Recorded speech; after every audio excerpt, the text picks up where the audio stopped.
Rich Eisen addressed the armchair analysts and online critics head-on. Shedeur Sanders just received his opportunity, and the backlash arrived immediately. Eisen responded with a clear, point-by-point case explaining why the criticism misses the mark. If you thought Shedeur's rise was rapid, Eisen's analysis puts it in proper context. Here's what he laid out on air. Already speaking in Cleveland high schools. Weekend after, flying out immediately to get to work. But his character's terrible, right?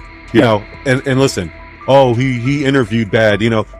According to who? The New York Giants? No offense, Bert. The same New York Giants that gave Daniel Jones a huge contract and let Saquon Barkley out the door. That's the intel we're trusting here? That was for him to celebrate. He just made, I mean, look, he put in work in college. He had the privilege of being coached by his father.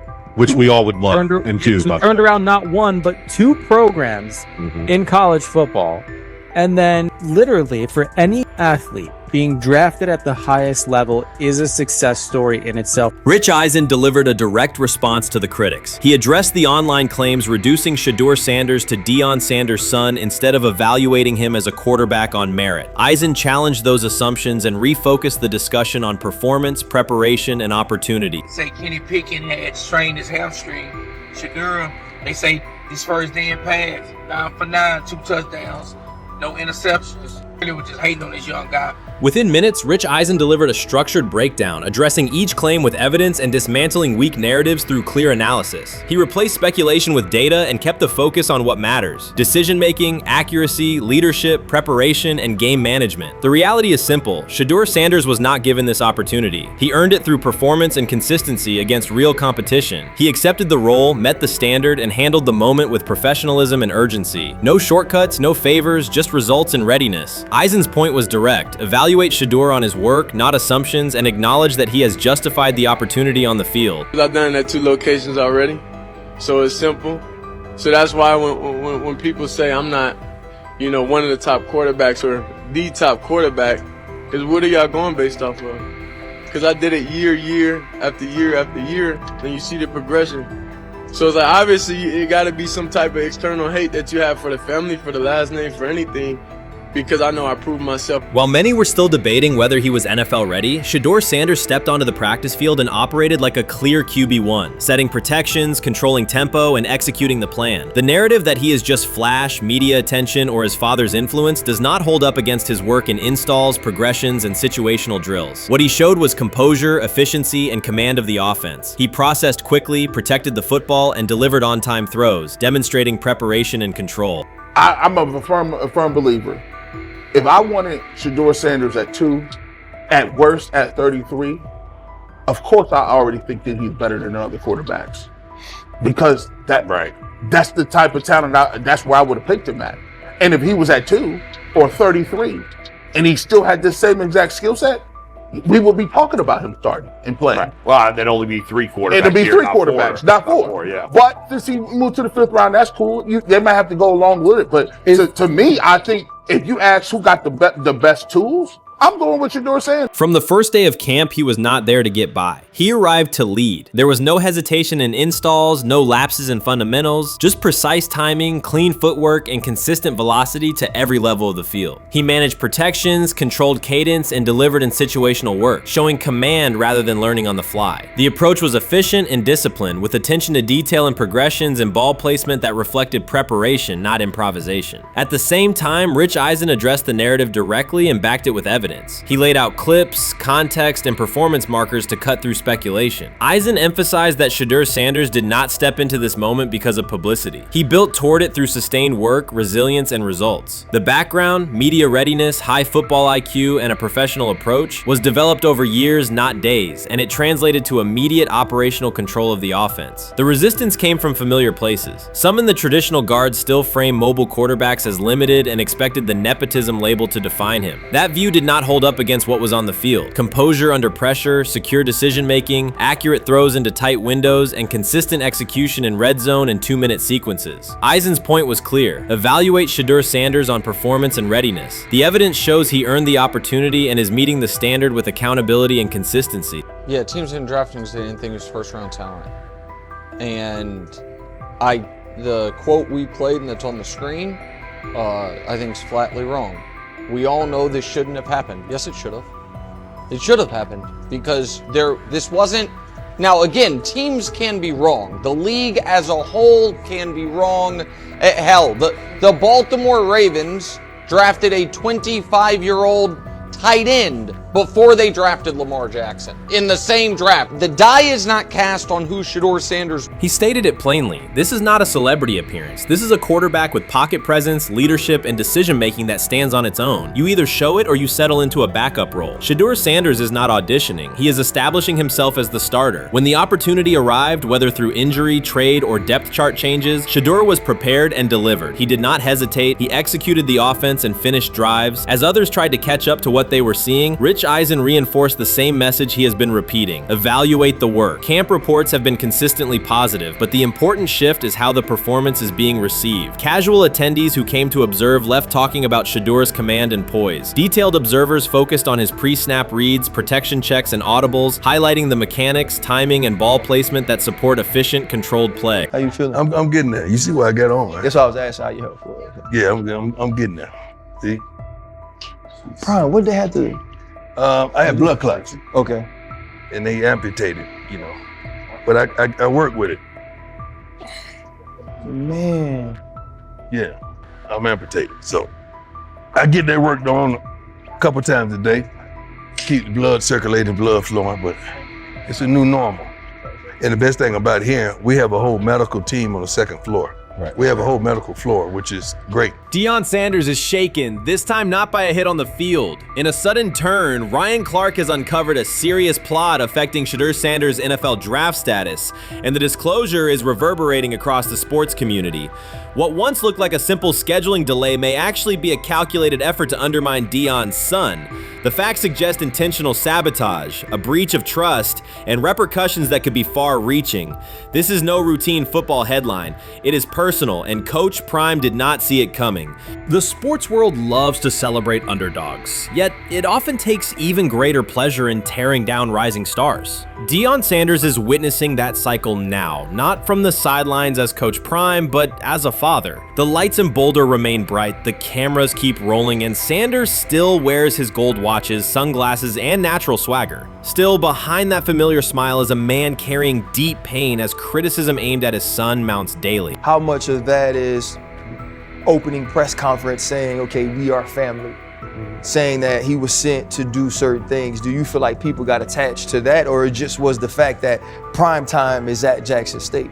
It's prime time. If my son plays cornerback, I want him to be around, in my opinion, the best cornerback ever to touch the field. That's right. If my son played DN, I'd have to talk to you and tell me who's coaching the DNs. That's but right. I was sending my son to play for prime. His pain does not come from critics or losses, but from watching his son, Shedeur Sanders, get pulled into a system where politics outweigh performance. By every metric, arm strength, accuracy, field vision, Shedeur belonged in the top 3 of any NFL mock draft. Defensive coordinators who tried to unsettle him know he never flinches. He owns the unteachable leadership trait that turns strong prospects into franchise cornerstones. Then the narrative shifted. Draft boards that once placed him 2nd or 3rd slid him to 5th, then 12th, and eventually out of the 1st round on some lists. Analysts grew cautious, executives became vague.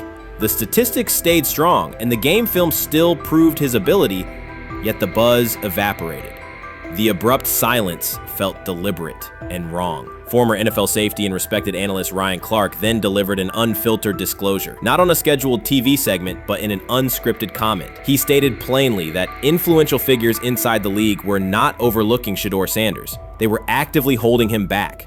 The motive, Clark said, was political, and the real target was Deion Sanders, Hall of Famer, architect of Jackson State's resurgence, and the coach who turned a 1-11 Colorado program into a national headline. Deion's refusal to conform, wearing sunglasses indoors, dancing with players, speaking candidly, challenged an establishment that favors predictable images and rehearsed statements. According to Clark, that resistance to tradition was not forgotten. When Shedeur displayed the same mix of talent and confidence, concern spread through front offices and media circles. Questions about leadership style and attitude surfaced. Coded language for discomfort with a quarterback who mirrors his outspoken father. Clark's point was clear.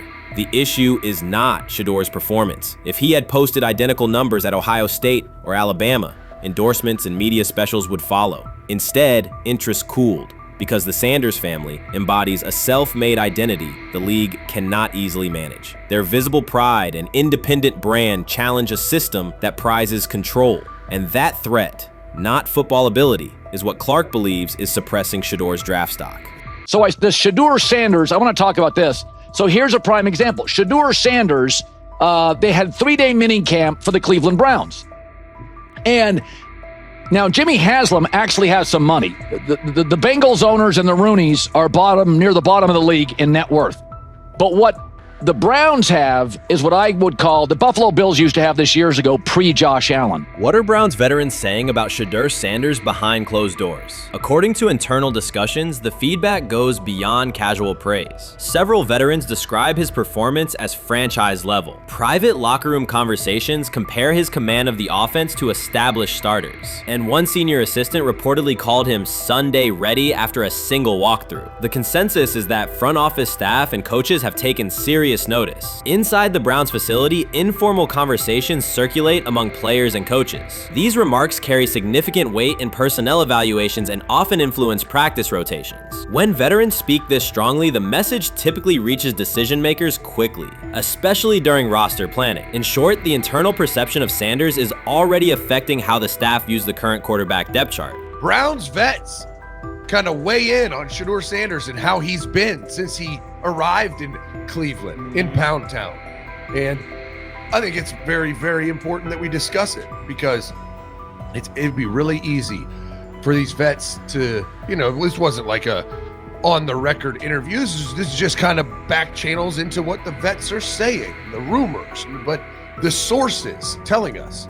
And we have a couple quotes, but Shedeur Sanders, Cleveland Browns, it seems like it's going well. And it's almost like you don't want to talk about it. At the center of the growing internal buzz is Shedeur Sanders, the rookie who entered Berea with late-round expectations but is being discussed privately as a potential long-term starter. This is not a routine camp tale about an extra arm taking practice snaps. Sanders has seasoned teammates, players with playoff mileage, quietly reassessing his ceiling. Observers who overlook these conversations risk missing one of Cleveland's most deliberate personnel moves in years. Sanders is not on the roster because of his surname. The Browns reviewed their quarterback depth, weighed costs, and chose a controlled, development-oriented option they believe can stabilize the position. His presence is already changing practice dynamics. Veterans notice his pocket awareness, adjust routes to his timing, and acknowledge that he processes coverage at an advanced level for a first-year player. Leadership patterns in the huddle feel different. Sanders delivers with precision and composure that challenge defenders to reevaluate their calls. The strategic upside is clear. A 4-year rookie contract offers cap flexibility while other franchises cycle through expensive stopgaps. Coaches and front office staff view Sanders as a calculated investment, not a publicity experiment. Outside chatter still focuses on Joe Flacco's age or Kenny Pickett's development. Inside the facility, however, veterans pause film sessions to dissect Sanders' ball placement and progression speed. Position coaches highlight clips where he works through reads decisively and delivers on time, traits rarely attributed to rookies. Sanders' confidence is measured rather than theatrical. He moves as though the NFL tempo is familiar, and that calm spreads across the roster. Experienced defenders are rechecking the depth chart and asking if the quarterback competition is tighter than publicly acknowledged. Great kid, and whether it's a following that he's earned, I mean, that's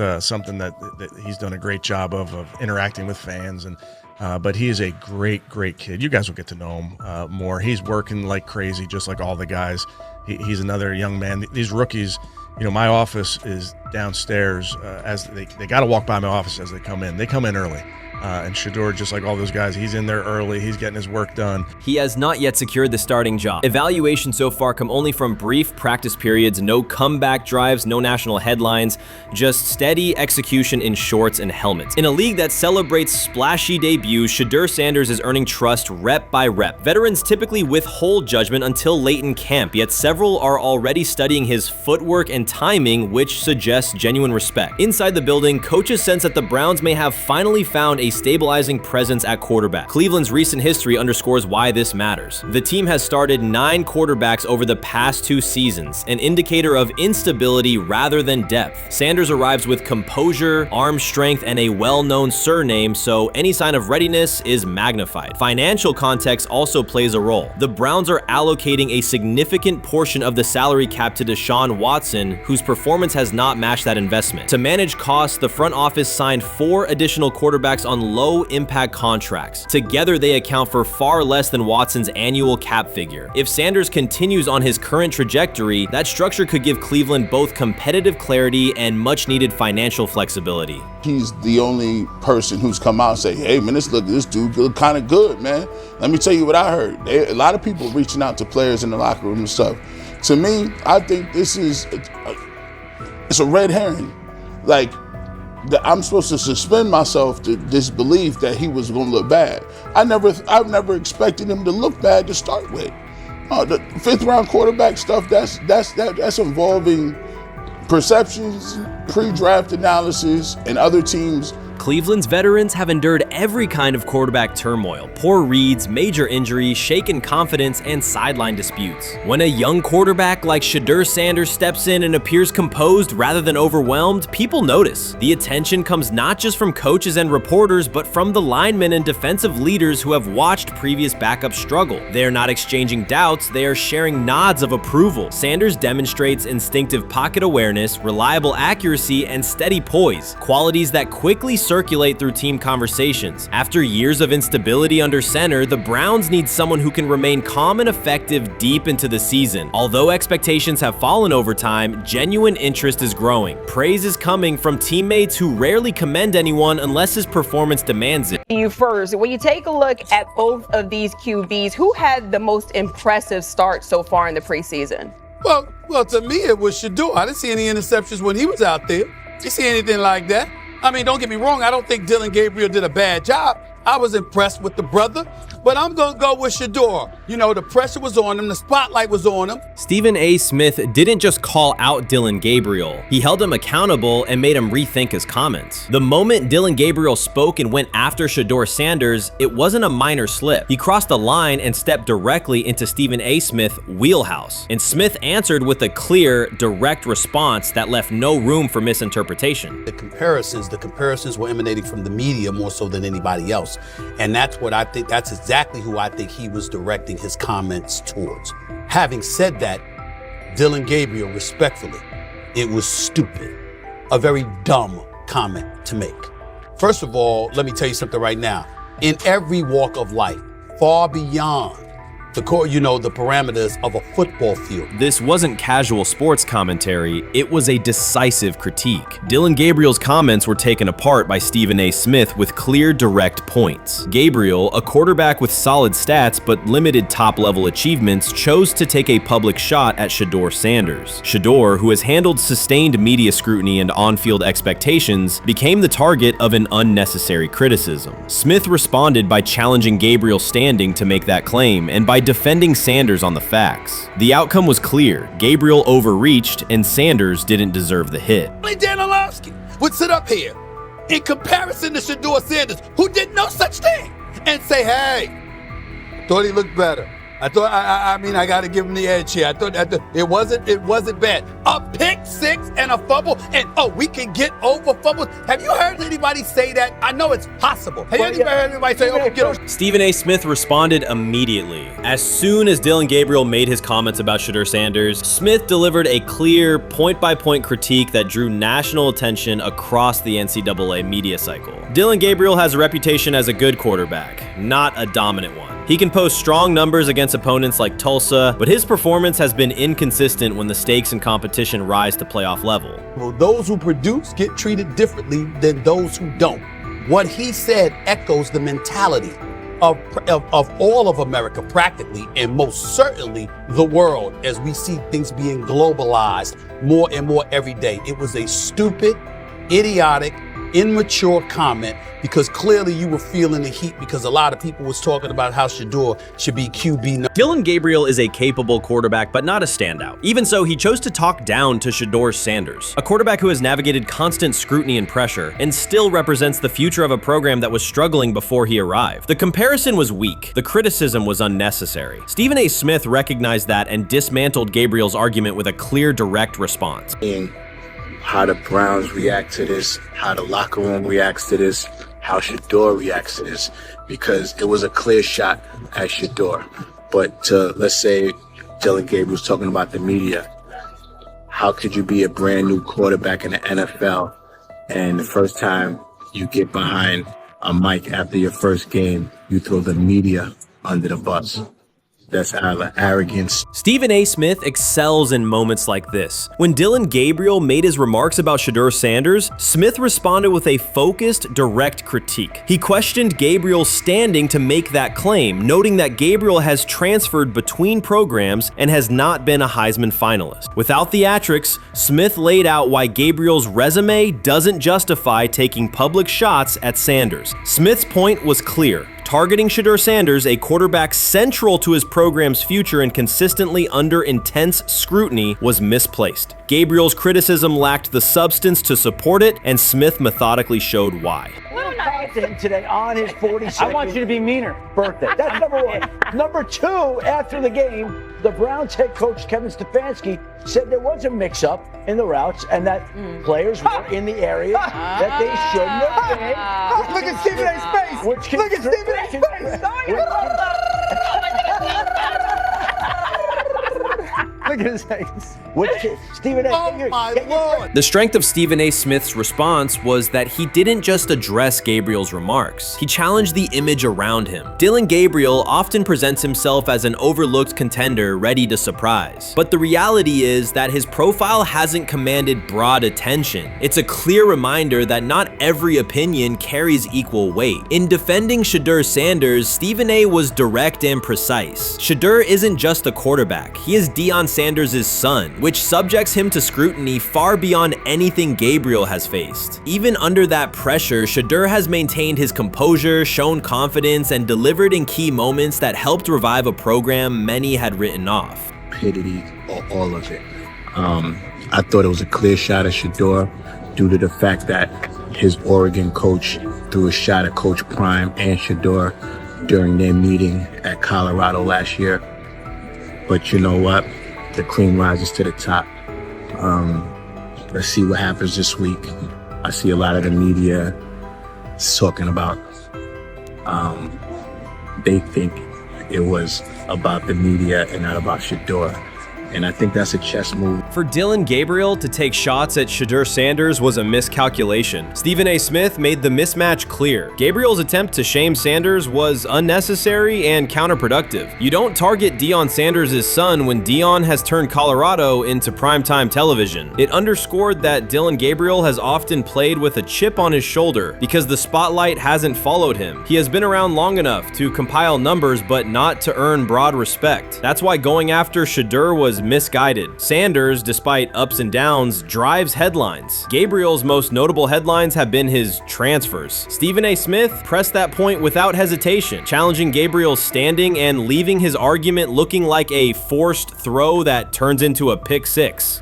You know what? Still needs to thank me a little bit more for that restaurant I treated him and his family to because it was big time. And stop embarrassing me by going places and trying to use coupons. That's how pathetic he is. The point is that yeah, a pick six and a fumble is usually considered a bad day. Stephen A. Smith didn't need to raise his voice to make the point. He presented Dillon Gabriel as a player whose talk outpaces his resume and defended Shedeur Sanders with clear comparisons. That's why he called Gabriel out so directly. The comparison wasn't just unfair, it was forced. Now look at Gabriel's record. The numbers are solid and he can win against average defenses, but the resume lacks defining markers. There's no sustained Heisman contention, no late season surge that reshaped the national picture, and no postseason moment that cements a legacy. The track record reflects steady production, not top-tier impact. That's the gap Smith underscored. Gabriel's criticism of Shedeur Sanders wasn't supported by what he has accomplished, while Sanders continues to carry a program under constant scrutiny. Let's see some of them step up and make some plays out there. Ain't no way. Gabriel ain't no way. He's not built like that. No way.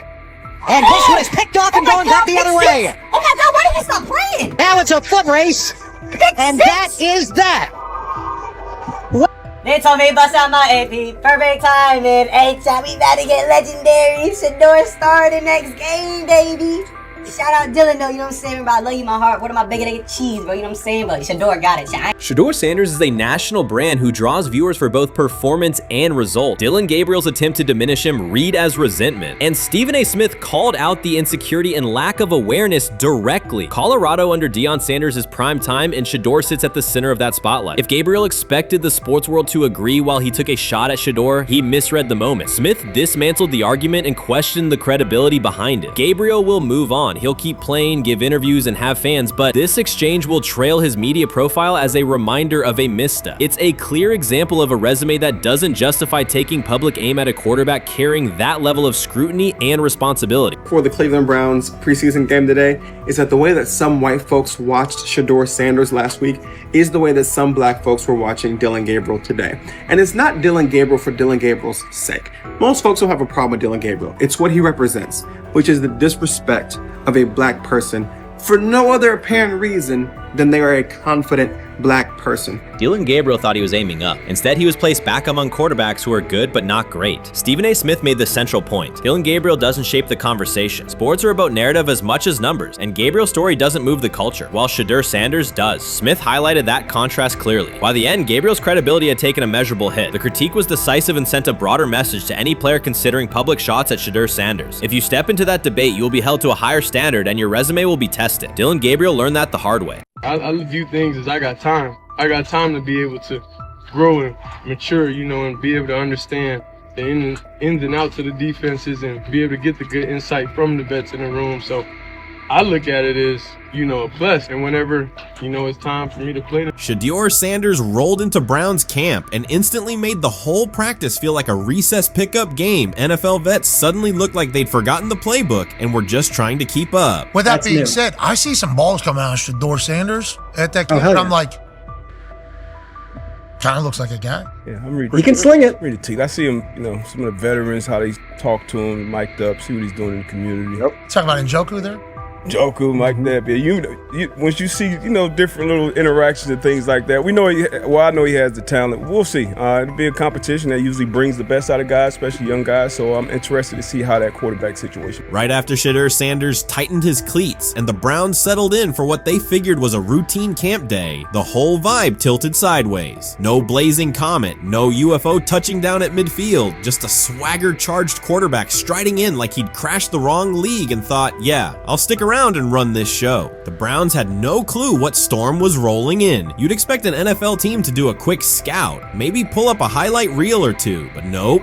They greeted Shedeur with a shrug, only to watch him seize the field on snap one and run the whole operation like a seasoned pro. First and foremost, he's been the best quarterback in camp. Now look, Joe Flacco ain't had many opportunities. There was a whole day I saw he didn't throw the ball at all. Here's my theory on the situation. They already know who's starting in the number 2 is. They already know. Joe Flacco and Shedeur Sanders is already locked up. You're missing the boat, people. You're missing the boat. Your boy, Kenny Pickett and Dylan Gabriel, oh, they're fighting. Shedeur didn't merely clock in, he hijacked the session. One moment he's loosening his arm, the next he's roasting veteran QBs like faded names on busted draft boards. Defensive coordinators everywhere had the same gut punch reaction. Uh-oh. His pocket poise? Straight disrespectful. His timing? Psychic. And every pass left his hand like it was laser guided to its mark.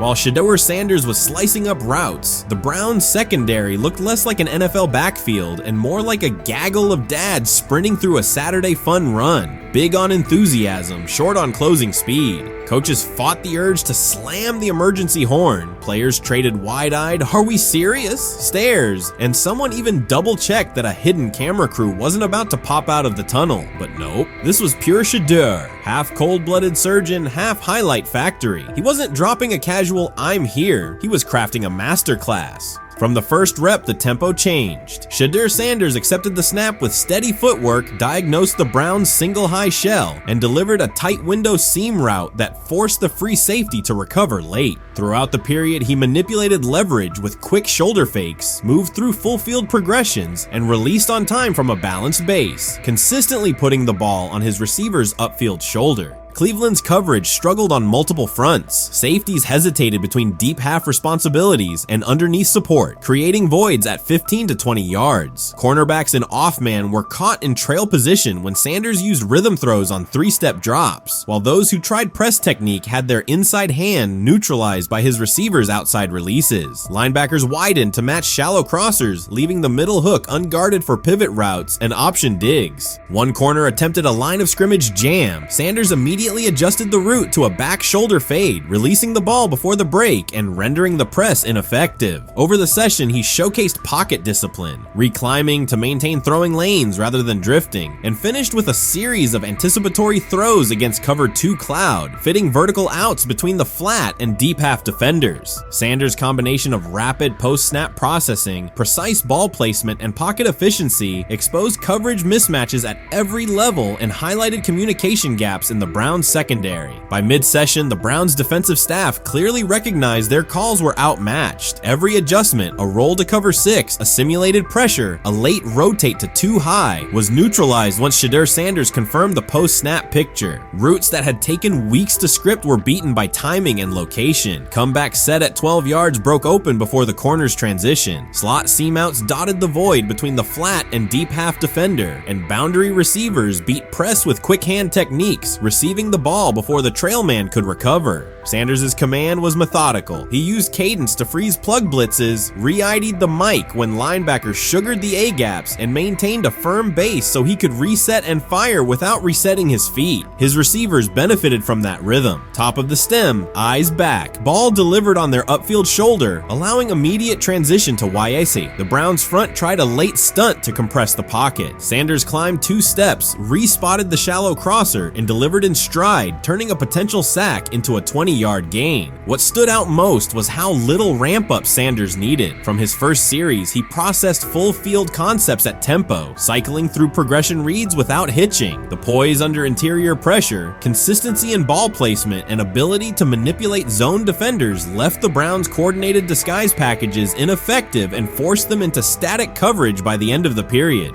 In short, Sanders' efficient mechanics, rapid processing, and anticipatory accuracy rendered Cleveland's defensive game plan ineffective at every level, from pre-snap disguise to post-snap spacing. Imagine there's many people that think Dylan Gabriel's a better quarterback than Shedeur Sanders. I don't care where they were drafted.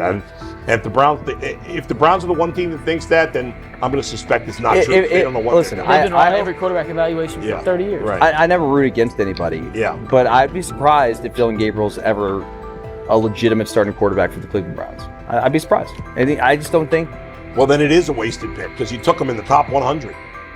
Yeah, but potentially. Yeah. May get away with it because of Shedeur. An edge rusher chirped at Shedeur Sanders between snaps, hoping to shake his rhythm. On the very next play, Sanders answered with a 30-yard laser, a deep dig from the boundary side that split the single high safety and the trailing corner. He hit the top of a 5-step drop, kept a firm base, and delivered on time to the receiver's outside shoulder, turning what should have been a routine rep into a sudden change explosive. From that moment on, every coverage wrinkle the Browns tried, rotating from cover 3 to quarter half, flashing a Tampa 2 shell, mugging both A-gaps, was met with a precise counter. When corners pressed, Sanders adjusted the route to a back shoulder fade. When safeties widened, he checked to a glance post. When linebackers bailed, he found the running back on a delayed option out of the backfield. Even late simulated pressures couldn't move him off his spot. He simply climbed, reset his feet, and fired. As Cleveland's defenders rotated through checks, Sanders manipulated them with cadence and eye discipline. He froze weak side safeties long enough to create intermediate windows, then feathered the ball into those lanes before help could arrive. When the Browns finally dropped 7 and matched every route, Sanders tucked the ball and converted 2 separate 3rd and 6 situations on the ground, reminding everyone that his mobility is as calculated as his arm. By the end of the session, the defensive coordinator's call sheet looked obsolete. Sanders had neutralized blitz looks, exposed spacing issues in zone, and forced the unit into static base coverage just to survive the period. It wasn't a camp drill anymore. It was a clinic on timing, processing speed, and controlled aggression, delivered snap after snap by a quarterback who never needed a warm-up lap to own the field. They never planned on taking him. The problem is,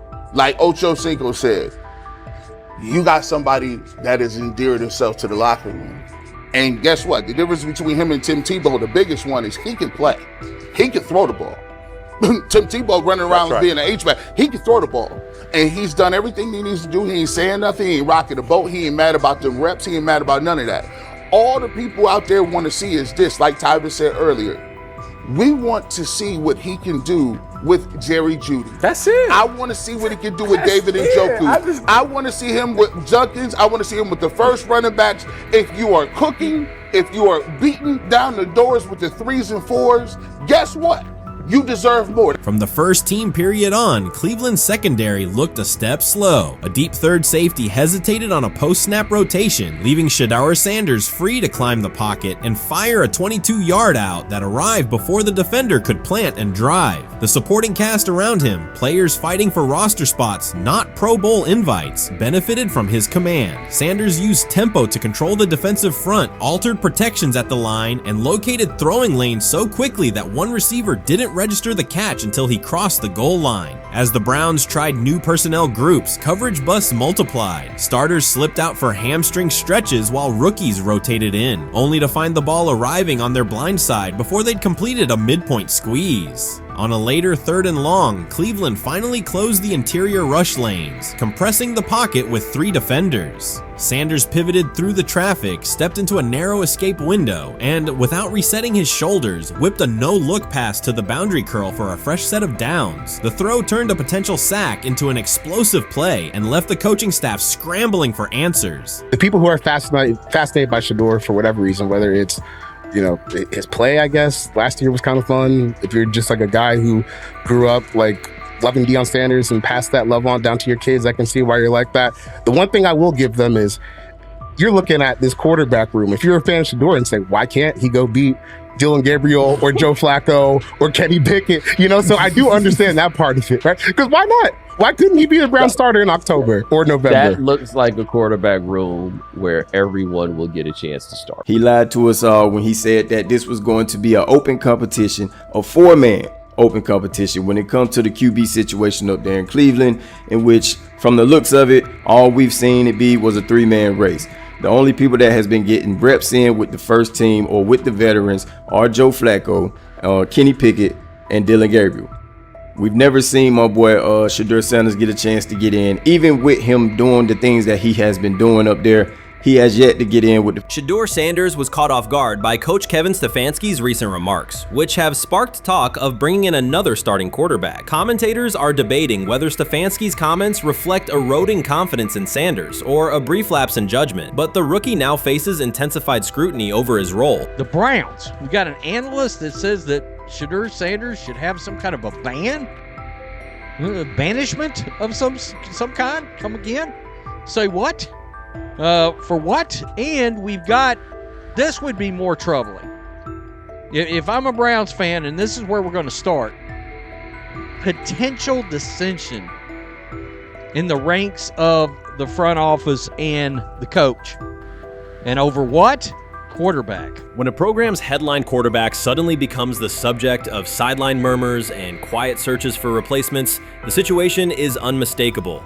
It's a breach of trust. Shedeur Sanders, the passer who put Colorado back in national conversations with his production and profile, has just received a clear message that his job security is in question. Coach Kevin, the assistant previously considered to be in Sanders' corner, made remarks that ignited speculation about changing quarterbacks. Fans, analysts, and even Deion Sanders are now reassessing the team's unity and its true plan for the position. The comment was no accident. It was a deliberate signal that the staff may soon elevate a backup. For perspective, Shedeur Sanders did not step into ideal conditions last season. He was sacked so often that Colorado could have dedicated a locker to every opposing edge rusher who reached him. Could I possibly go to bat for Kevin Stefanski as a great head coach? No, I couldn't.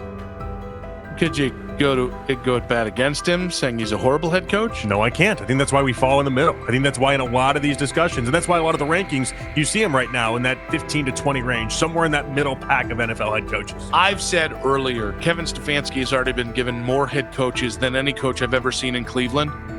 Starting with the decision to move on from Baker and him clearly still having another level to get to in Tampa. Last season, Shedeur Sanders often had to operate behind an offensive line that provided minimal protection, yet he still delivered precise throws and critical drives. At times, he seemed to be carrying a struggling roster almost on his own. Despite the constant pressure, he never complained, never threatened to transfer, and never acted entitled. He remained with Colorado because he trusted the program, trusted his father, and believed in the team's larger mission. That loyalty is why Coach Kevin Stefanski's recent statement that the quarterback competition is wide open struck so sharply. The remark implies that Sanders' starting role is insecure, as though the player who absorbed countless hits while holding the offense together is simply another name competing with walk-ons and first-year athletes who are still learning the cadence. This goes beyond ordinary coach language about fostering competition. It introduces genuine uncertainty about the staff's confidence in Sanders and invites speculation that Colorado is actively assessing outside options through the transfer portal. By characterizing the position as vacant, Stefanski has planted seeds of doubt that could quickly evolve into rumors and undermine the stability of the locker room.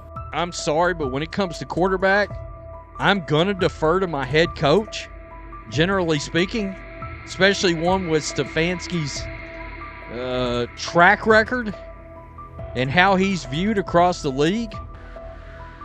So this is interesting because it tells you Kevin Stefanski's not a Shedeur Sanders guy.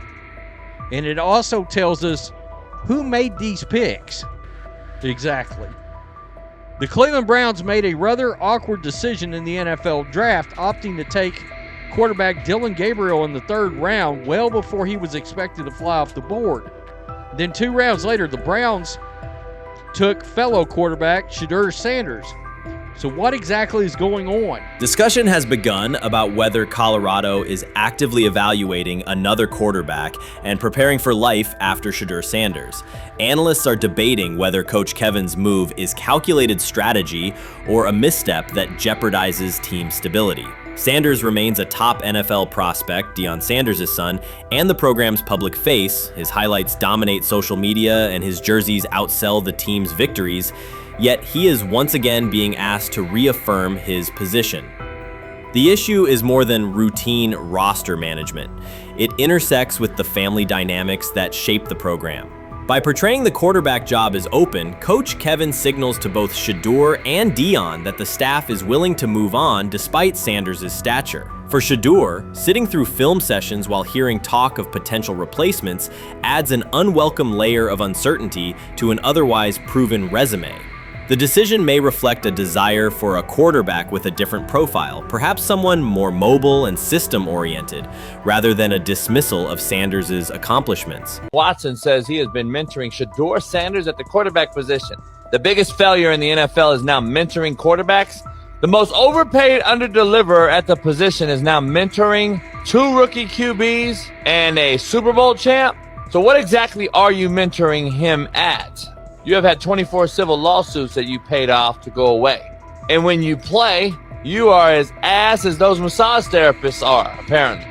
Shedeur Sanders is also a show. It's all about him. It's all about anything else. If you don't see that by now, then you're just blinded. Cleveland's second most talked about player has yet to take a professional snap, and it isn't Deshaun Watson. Rookie quarterback Shedeur Sanders has already captured the locker room's attention and the fan base's enthusiasm, creating a visible shift in the team's internal dynamics. Watson, once the uncontested focal point, now shares the spotlight with a newcomer who has only practiced in shorts. The Browns are experiencing a rapid, unforeseen change in popularity within their roster. 4-man competition. It's not. It's 2 guys versus 2 guys. It's the 2 older guys to be the starter. Yeah. It's the 2 younger guys to position themselves however it may be. Right. Show little improvement every single day. Right. So, of all the things I'm watching the first 5 when they break a session, the first 5 with the veterans, with the ones. Who's in there? Where are they going? The ball's going to Jerry Judy. Right. Flacco's no dummy. Lasts as long as he has. Right. He can really whiz it. But as we go on, I want to watch these guys because They probably just got plays installed Tuesday, and they're out there running on Wednesday. Shedeur Sanders arrived in Cleveland and immediately commanded attention. The rookie has yet to take a preseason snap, yet the energy around him inside the building and across social media eclipses what many veterans receive in an entire season. Fan enthusiasm is so strong that Deshaun Watson's jerseys are already drifting toward the clearance rack at the team store. In a matter of days, Sanders has become the roster's second most popular figure, while Watson watches his once secure QB1 status and public approval shrink by the hour. Shedeur or Deshaun? Who do you want as your quarterback next year? Honestly, Shedeur. I love Deshaun though. Like, I don't understand all the hate for Deshaun. You get hurt and you get booed, bro. That's foul. That might be the foulest I ever seen. The Browns' social media staff posted a single candid photo of rookie quarterback Shedeur Sanders releasing a warm-up throw, and the response was immediate and overwhelming. Fans saturated timelines with edits of themselves alongside him, while Deshaun Watson's routine practice reps drew comparatively little notice. Although an official Sanders jersey has not been released, unauthorized versions are already moving at a pace that exceeds merchandise sales for several other AFC North teams. The surge in interest marks one of the most intense fan reactions Cleveland has experienced in recent memory. The excitement surrounding Shedeur also triggers a wave of criticism. Veteran analysts, anchored in a 1980s mindset, question whether his style will translate into lasting success. They focus on his NIL earnings, social media presence, and visible confidence, arguing that the image overshadows substance. To them, outward self-assurance appears to be a distraction rather than a competitive asset. Even a simple smile or brief display of personality is cited as evidence that he lacks the measured discipline they expect from a starting quarterback. Critics claim Shedeur Sanders is notable only because of his father, overlooking the performance he delivered at Colorado. Many of those same observers ignored the Buffaloes until Deion Sanders made national headlines, yet they now question whether his son has earned the attention. They want rookies to keep quiet, carry clipboards, and wait 2 seasons before challenging for a starting role. Sanders is disregarding that script from the moment he arrived. His presence has already turned Cleveland's quarterback discussion into a genuine 2-man competition before a single preseason snap. Deshaun Watson maintains publicly that the situation does not concern him, but it is hard to believe the pressure is not real. A fully guaranteed contract protects his paycheck, not his standing in the locker room. Sanders, meanwhile, is translating charisma and early momentum into tangible influence with teammates, coaches, and fans, reshaping expectations for who will lead the Browns on opening day. I'm a firm believer. If I wanted Shedeur Sanders at 2, at worst at 33, of course I already think that he's better than other quarterbacks. Because that's the type of talent, that's where I would have picked him at. And if he was at 2 or 33, and he still had this same exact skill set, we will be talking about him starting and playing. Right. Well, there'd only be 3 quarterbacks. It'll be 3 quarterbacks, not 4. 4, yeah. But since he moved to the 5th round, that's cool. They might have to go along with it. But to me, I think if you ask who got the best tools, I'm going with Shedeur. Shedeur Sanders has not taken a single professional snap, yet discussion about him has split NFL social media into 2 camps. One side already argues he should start immediately. The other worries about what that means for veteran quarterbacks like Deshaun Watson. Reporters now line the perimeter of Browns camp, scrutinizing every inconsistency in Watson's spiral and every precise throw from Sanders during drills. Each well-placed pass is clipped, posted to TikTok, and captioned as evidence of a future QB1. Cleveland is no stranger to quarterback drama, but this situation is different. Rather than cycling through another unproven starter, the franchise is dealing with a rookie who entered with more polish, public attention, and perceived readiness than most first-year players. Fans chant Sanders' name before he has appeared in a preseason game, while the established starter works to maintain his relevance. The atmosphere is not yet a full controversy, it is a countdown. Traditional analysts insist on the importance of experience and respecting the process, yet Sanders is progressing on the timeline set by the supporters who already view him as the next leader of the offense. So before your final year at Miami, there's a lot of conversations revolved around Shedeur Sanders. Obviously, I'm assuming you guys have a great relationship. Some of the clips you've seen and stuff like that. What is it like for you to have like this rivalry with Shedeur? I don't have a rivalry with him. That's my boy. So at the end of the day, this whole process, we thought me and him were going to be 1 and 2 the whole time. Whether he's 1, I'm 2, whether I'm 1, he's 2. And so that's just always been, our mindset. It didn't go that way. I thought he was one of the better quarterbacks in the draft as well, even throughout college. A lot of stuff out there on him ain't really the truth, just because they spin it different ways. Like they spin stuff about me different ways. But I mean, when he gets his chance, become a starter, I know he's gonna make the most of it. And I'm ready to get back to work with him. After the season, talk some more stuff to him. Cam Ward directly challenged the uneven standards applied to Shedeur Sanders, calling them inconsistent and unfair. By insisting that performance, not politics, guide evaluation, he shifted the discussion from one player to a league-wide problem. Sanders' treatment now serves as a test of how the NFL supports and evaluates emerging quarterbacks. I feel a special relationship, especially me. First getting to know him 5 years ago when I started working with him. But it did surprise me because he's a good quarterback. He doesn't get a lot of the credit that he deserves. Especially the plays that he made in Colorado. A lot of quarterbacks and coaches are making those plays. So when he gets this opportunity, I'm pretty sure having soon today, he'll make sure he'll make plays on the field. Cam Ward's public challenge to the treatment of Shedeur Sanders brought the issue into clear view. For months, discussion around Sanders has centered on his profile, major compensation, a prominent Nike deal, and the expectation to stabilize a struggling franchise. Rather than a standard evaluation of a top prospect, he has faced sustained skepticism from analysts, fans, and league voices. Ward's comments underscored that the standards being applied to Sanders diverge from those used with other rookies. By stating it directly, he did more than support another quarterback. He identified a broader problem in how the league responds to young players with significant visibility. The takeaway is direct. Assessments should reflect on-field performance and development, not external narratives. Generational talent. I'm gonna prove him right. I'm gonna prove him right. Don't worry. Oh my God. An article came out today. I'm generational. So I guess it's article versus article. I like that you think that, man. But we all know the truth. What? Trav gonna be first? You generational, I'm legendary. That's cool. We can be legendary. Legendary, get their ass. We'll start doing it like 5 minutes. Shedeur Sanders entered the league with more than a playbook. He brought a public brand, a family legacy, and expectations unusual for a first-year quarterback. Before his first regular season throw, he was already positioned at the center of attention. Rather than assess him on that reality and his on-field ability, many voices reduced him to marketing, treating visibility as proof of hype instead of performance. Cam Ward pushed back on that framing. His point was simple: judge Sanders by the same criteria applied to other rookies. With Sanders' resume, production, leadership, and composure, most first-year quarterbacks would be discussed as long-term cornerstones. The evaluation should be consistent, focused on development and results, not perception. This is a process with Shedeur, who I know is a buddy of yours, and how do you think both of you guys will end up doing the league? I think we'll both end up being one of the best quarterbacks in the league. I just think the work that me and him are willing to put in, the relationship we have to constantly compete each and every day, to better our craft, for ourselves. I just think it's gonna end up paying off for us in the long run. Do you guys kid each other about who's going first, and how much does that matter to you?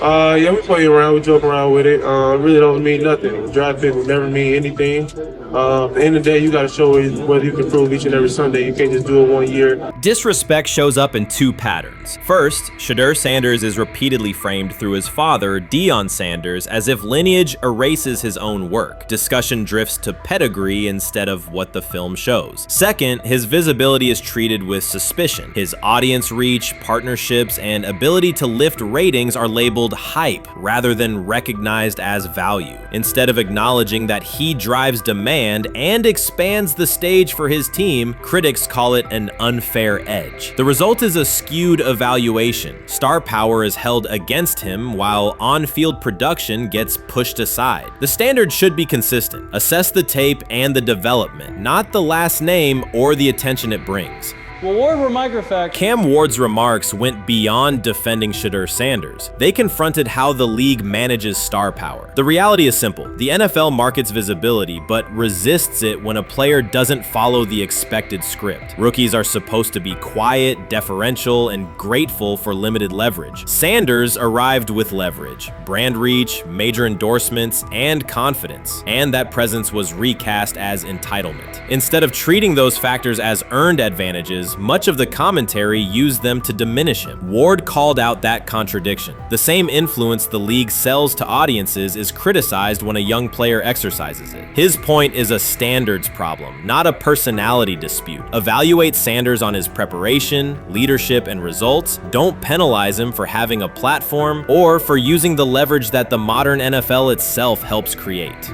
Now it sounds like the Cleveland Browns are going to all but imprison Shedeur Sanders in the football sense of a very talented rookie quarterback who obviously needs reps, needs an opportunity, and who now, barring some miraculous luck, will not get the opportunity to play in a single real game. I'm sure many around the NFL are celebrating as we speak.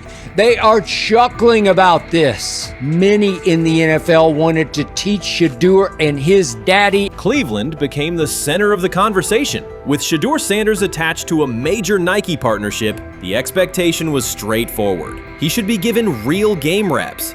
The Browns instead leaned on Joe Flacco as the default choice, treating stability as the safer path while sidelining a quarterback with clear cultural and commercial pull.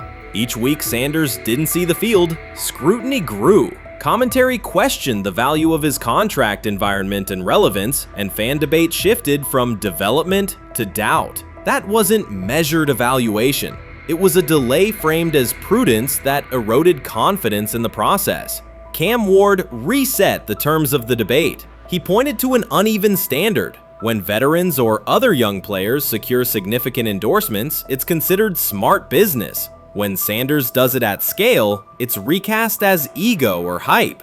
Even the scope of his off-field agreements became ammunition against him rather than evidence of market demand. Ward's position is simple: use one standard. Assess Sanders on preparation, decision-making, and progression, not on discomfort with his platform. Treat visibility as an asset, not a disqualifier. The issue isn't attitude or branding, it's the consistency of the evaluation. Ward called it directly.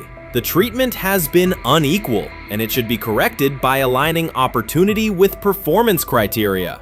Fans need to recognize there's not a team in the league he'd start for. Not one. That's not ridiculous, that's not unfair, that's not a vast conspiracy.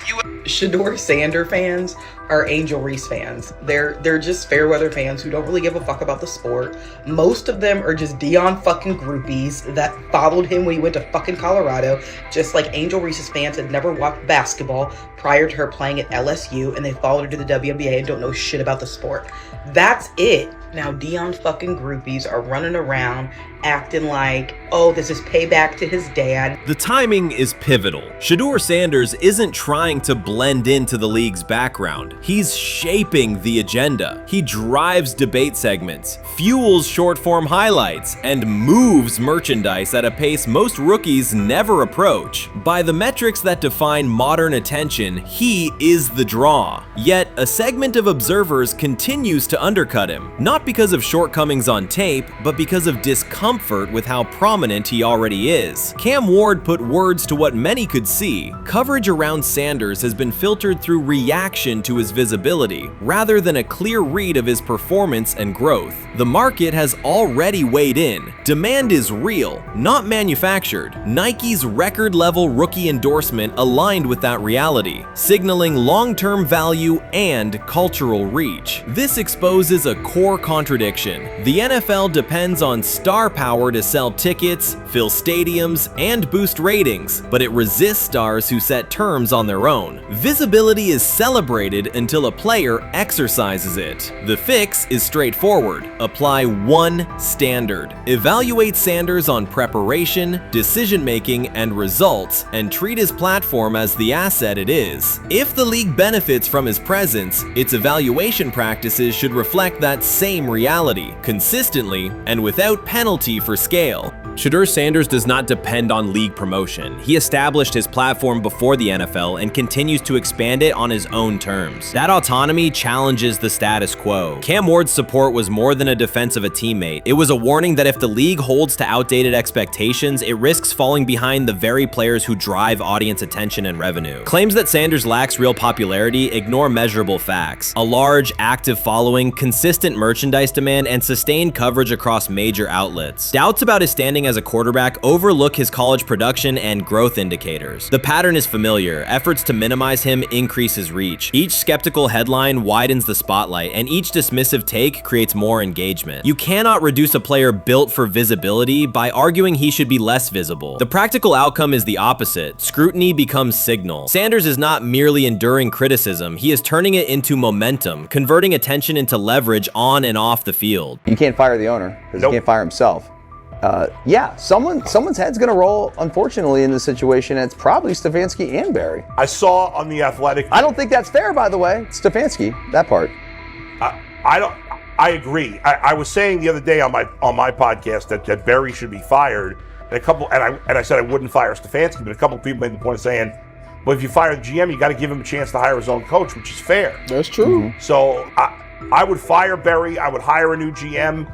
If that GM thinks Kevin Stefanski's a good coach, wants to stick with him. The situation in Cleveland has escalated with the NFL. Sources indicate GM Andrew Barry is prepared to move on from head coach Kevin Stefanski if he refuses to elevate Shedeur Sanders. The Browns are weighing a major quarterback change. Leadership appears to be aligning behind Sanders and pushing for immediate action. This is a high-stakes decision about control and the team's direction. I think it's unfair for me to comment in I guess, maybe on behalf of the industry. All I can say is this, the time that we spent with Shedeur, and what he's done throughout his college career is impressive. He's an impressive young man. He's a really good quarterback. Sometimes, fit comes into play. And I'd also say this, there are 4 more rounds of the draft. And then maybe lastly, it's less about where you get picked and what you do after you get picked. That's really the most important thing.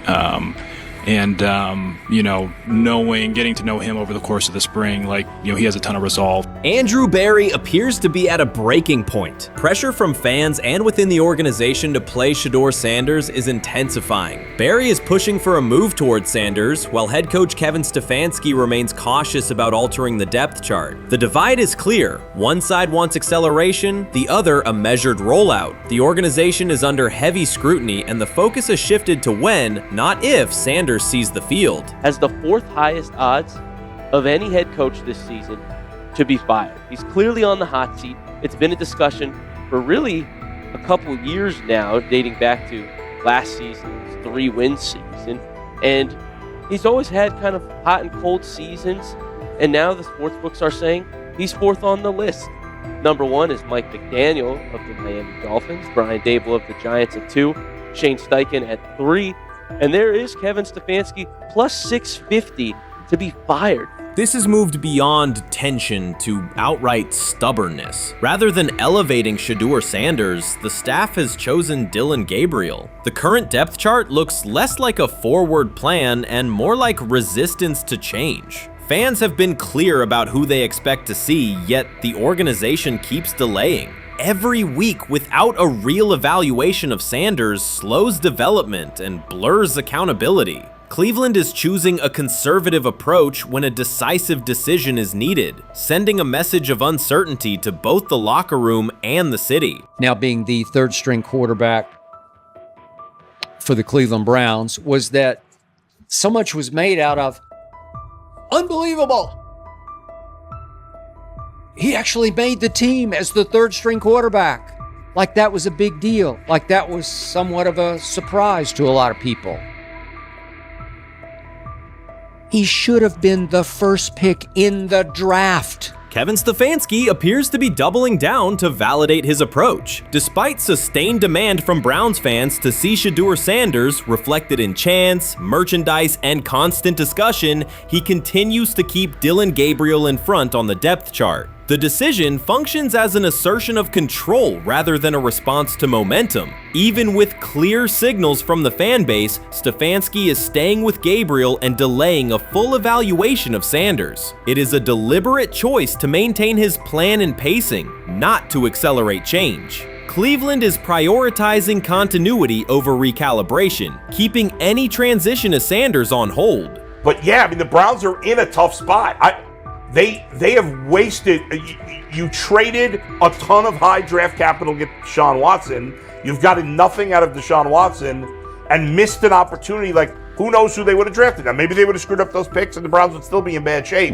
Andrew Berry is likely frustrated watching Dillon Gabriel default to conservative throws while the offense stalls. From a football perspective, this appears to be the hill Kevin Stefanski is choosing to stand on. Keeping Gabriel ahead of Shedeur Sanders has limited the unit's explosiveness and prevented a full evaluation of a higher ceiling option. Drives end quickly, field position flips, and momentum is lost while Sanders remains on the sideline. Fan patience is wearing thin. Each ineffective series intensifies criticism and shifts scrutiny toward the coaching staff's criteria for the depth chart. With every additional snap for Gabriel, the decision reads less like an open competition and more like rigid adherence to a plan that isn't producing results. The optics are clear. A dynamic quarterback sits while a cautious approach keeps the offense in neutral. If this continues, accountability questions will grow inside and outside the building. What performance benchmarks keep Gabriel ahead of Sanders? When will Sanders receive first-team reps in live situations to allow a fair comparison? The front office must decide whether to preserve continuity or pivot toward a timely assessment of Sanders. The longer the current approach stays in place, the more it signals stubbornness rather than adaptation, and the more pressure mounts to realign the plan with on-field output.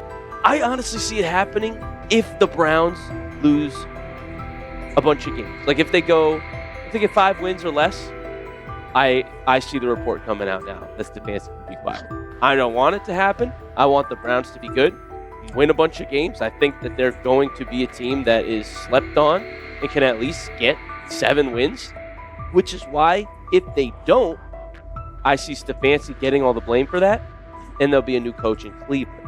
Because their players, to me, are there once again.